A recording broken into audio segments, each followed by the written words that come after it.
Hello, hi everyone. Today I want to show you how to automatically group rows based on cell value. So it's actually from a question from my audience for one of my popular video, how to automatically hide rows based on cell value. So in this case, you can select your different countries and then your rows will be changed when you change the selection. So the question here is that how can we actually do the same thing, but instead of hide, we actually group them. So this is a video to tell you how to do that. So this is the sample data that I'm using. It's a little bit, it's pretty straightforward. I have two scenarios. I have two countries. One is like Canada sales, one is Indian sales. Both have a total row. And then I've already grouped my detail rows so that when I select summary, I'm only seeing my totals. Only see my total rows, and when I select details, I actually see all the details. The rationale and the codes are quite straightforward as I'm illustrating here. So again, don't worry about copying the code. I have it on in the description. You can just try to understand the rationale in the video, and then you can copy and paste it and customize it from the description in this video.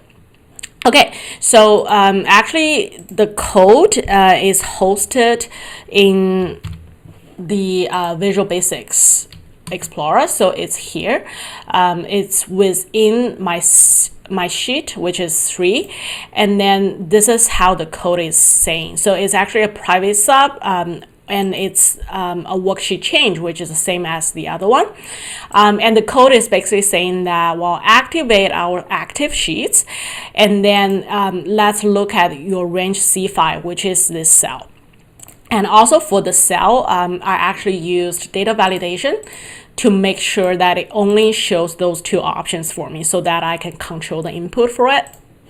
So in this, I'm saying that select my case value of the target value. If the value is equaling detail by country, then I want to show my level to the second level, which is showing all my detail. However, if the case is summary, I want to show it to be the first level, which is like some grouping them.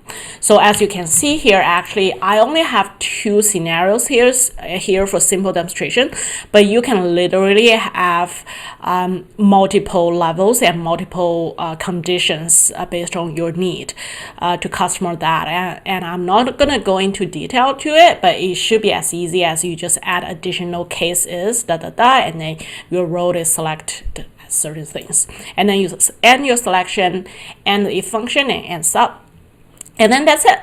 And this is a VBA that do not need a bottom to it. It's just automatically selection. Okay, so that is everything I want to share with you today, and I hope that you find it helpful. Thank you for watching. Please subscribe to my channel if you like it. If you have any question, please leave me a comment, and I will talk to you very soon.